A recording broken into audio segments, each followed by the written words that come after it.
Hello, this is the second part in the whistle mini-series so that you can learn the basics of whistle, assuming you have a little bit of music theory knowledge.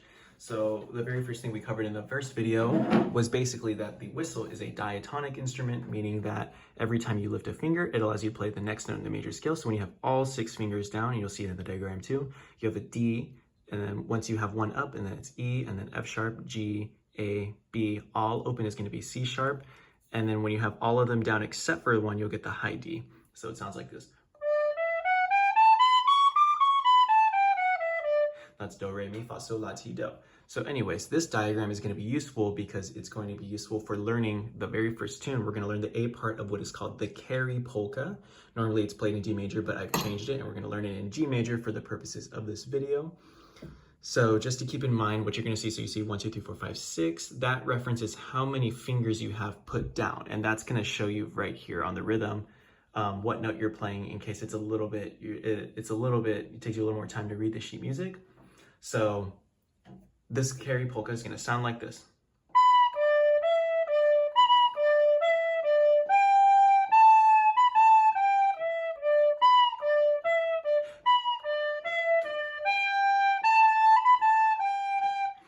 And that is just the A part. The B part will come in the next video, but for now, this is what we're going to learn since it's something very easy to kind of grasp on. So what you're going to see here is, your first note, you're going to have the top finger down. Second note, you're going to have all fingers down, and then you're going to lift just the bottom one to get the fifth one, down again for the bottom. And so if you run through the first pattern, it sounds like this.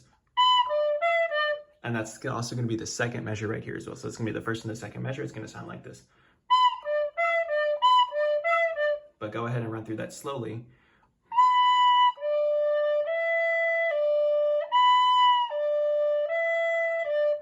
And then the second half of that first line, you're going to go up to a G, that's with 3 fingers down, so only your left hand. And then an A, B, back down to A, G, E, D.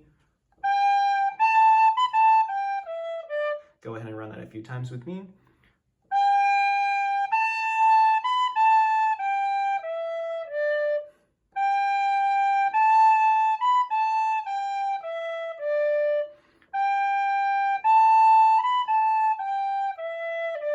And go as slow as you need to just kind of get that pattern down.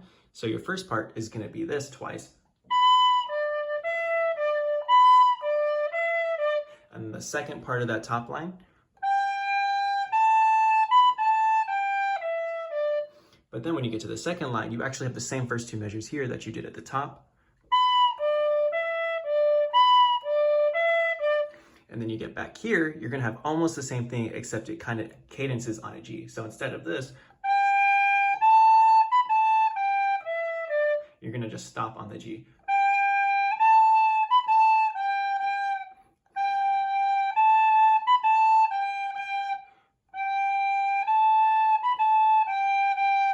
All right, now I'll play through the whole thing slowly, twice through, and then we'll go fast.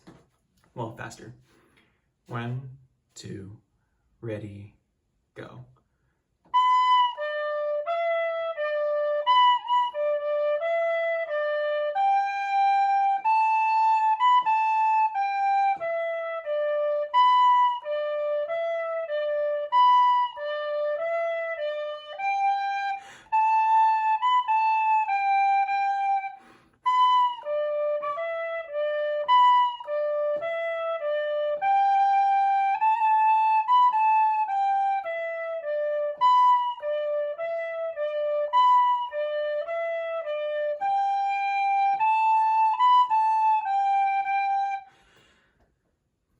And then when you play it full tempo, it's going to sound like this.